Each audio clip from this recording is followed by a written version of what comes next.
of the day, dear followers and the students of Bucharest State University. Today we'll talk about the opinion essay. The opinion essay, then also known as an agree-disagree essay, in which you express your personal opinion on a particular topic, where you should include the relevant information to support your opinion and use an appropriate style. Okay, first of all, you should plan, and then you should turn to the writing the opinion essay. Okay, how to plan and write opinion essay. First of all, you should read the question carefully, then respond to all ideas in it and all parts of it. Plan your ideas first, then choose the best ones. In introducing part, first of all, introduce your essay by restating the question in your own words. Where you should show understanding of both sides of the argument. Of course, you should use some linking words. You should use the linking words to connect to your ideas. And the main thing of the writing essay, of course, to draw the attention of the reader, and you should conclude the essay in order to show that you have already finished your writing piece of information. Okay, why you must plan your essay? If you plan your essay before you starting, first of all, you save your time. By the same time, you will already know what are you going to say and will not to keep stopping to think about it, about what I should write and about what kind of information should be given in this text. And this means you will be able to write much faster than if you don't have a plan. The next important thing is that planning results in a more relevant answers and better structures. By the planning, you will result in a relevant answers and better structure.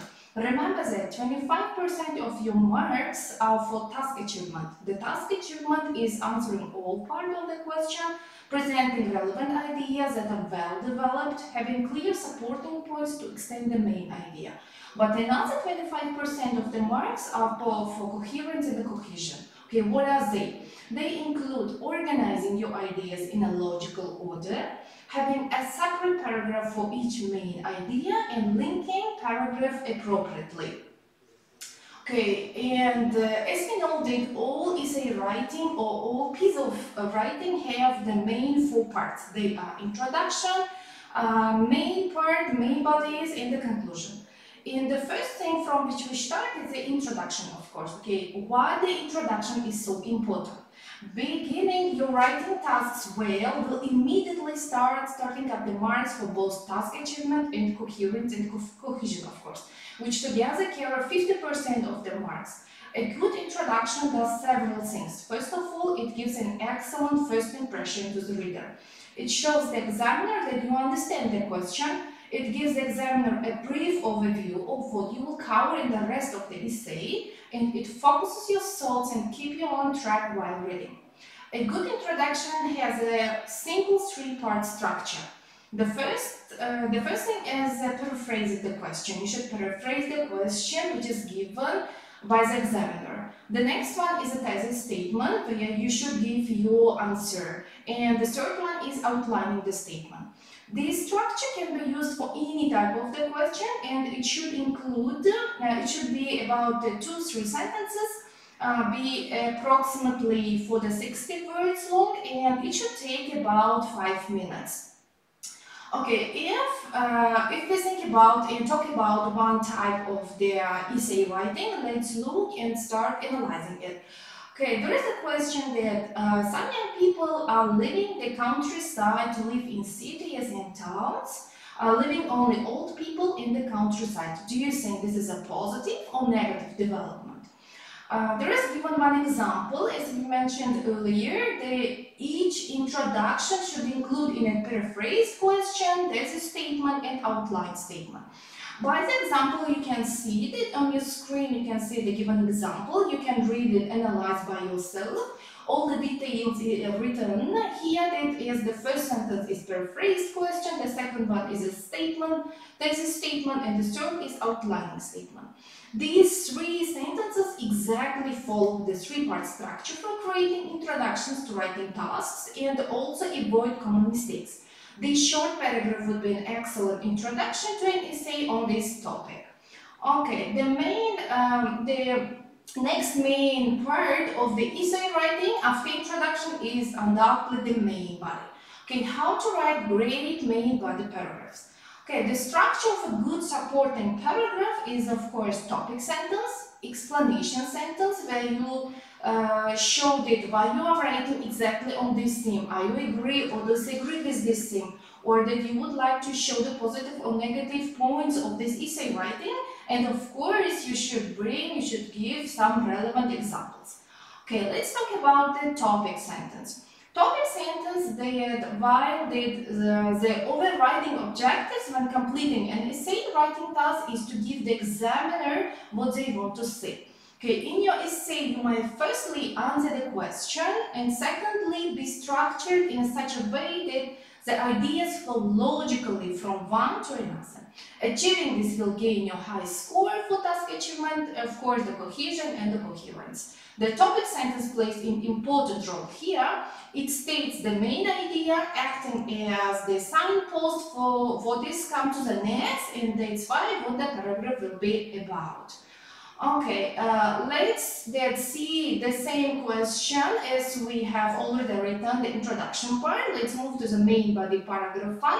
Because our question was that some young people are leaving the countryside to live in the cities and towns, leaving only old people in the countryside. Do you think this is a positive or negative development? Okay, as we said before, first of all, we should plan.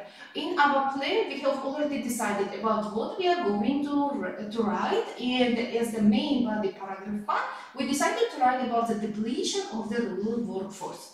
You will already have your ideas ready from when you plan your essay, and now they need to be formed in a sentence. On your screen, you can see the one example of the main body paragraph 1. Here you can see all the sentences in detail. Okay, let's see that here we have two sentences giving more detail on the idea and two sentences setting out an example. Examples can come from many sources, including personal experiences, new reports, and articles or academic studies you have read. Don't worry if you can't think of a real example. If it's fine to make up one, as this one is as long as believable. If you really can't think of an example, it's another piece of information to support the idea instead. Okay, let's move to the main body paragraph 2. Earlier, you were familiar with the main body paragraph 1, and in the second one you can see that we have already planned about how to write and about what to write in the main body paragraph 2. And here we decided to write about the loss of local education facilities. These ideas now need to be developed in explanation and ideally an example. We will start by developing idea in this topic sentence 1, of course. Here you can see on your screen an example of the main body paragraph 2. Okay, and here you can see that after reading that in details you can come into conclusion that again we have a couple of sentences containing extra information to support the main idea. And an example which in this instance is true. Note that I have added the word furthermore to the beginning of the second paragraph as a cohesive device to link the two ideas.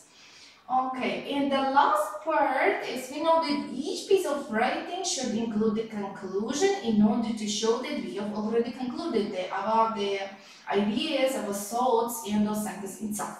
Okay, why a good conclusion is so important?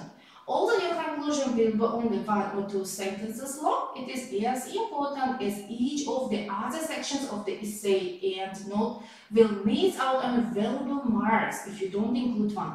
A good conclusion will include neatly in the essay. Link all your ideas together.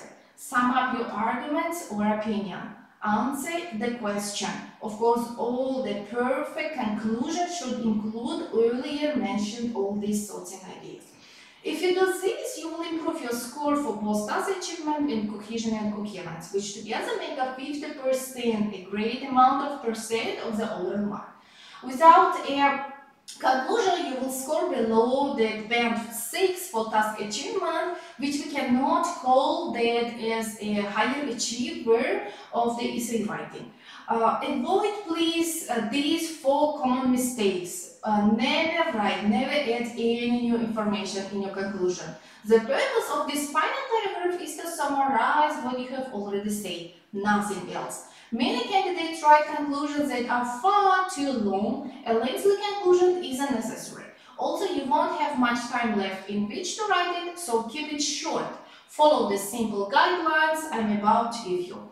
Okay, another common error is to write about the concluding statement about the topic in general. A big mistake. You must be specific as you are concluding your essay. Your conclusion must relate directly to the question and some of the specific ideas in main body of your essay. Okay, a structure of a good conclusion. The ideal conclusion has one or two sentences. Sentence 1, of course, is summary of your main idea, and sentence 2 may be a prediction or recommendation of the statement, but it is not that is the optional. You can choose it yourself. It is this question before earlier mentioned, some young people are leaving the countryside to live in the cities and towns, leaving only old people in the countryside. Do you think this is a positive or negative development? That in a previous that we talk about the introduction, the main body 1 and main body 2, and it's time to write the conclusion. In conclusion, the significant rise in the average of the people living in rural areas has resulted in a lack of suitable people to fill the workforce and the closure of the majority of village schools, causing hardship to local communities. As here you can see, the essay have finished with the conclusion reading. The essay is complete. Learning to write good writing essays takes you a lot of practice. That's why students that you should practice a lot. Use this lesson and 2 on introduction or main body paragraphs to learn the techniques. Then do as much practice as you can, all 5 question types. Take as long to learn and write your essays as you need at first. Gradually speed up the process until you can finish your essay within the 40 minutes allowed. And here on the screen you can see the ready finished essay. You may read all the essay in details, take some notes, learn the techniques. Good luck to you, dear students. Have a nice day. Thank you for your attention.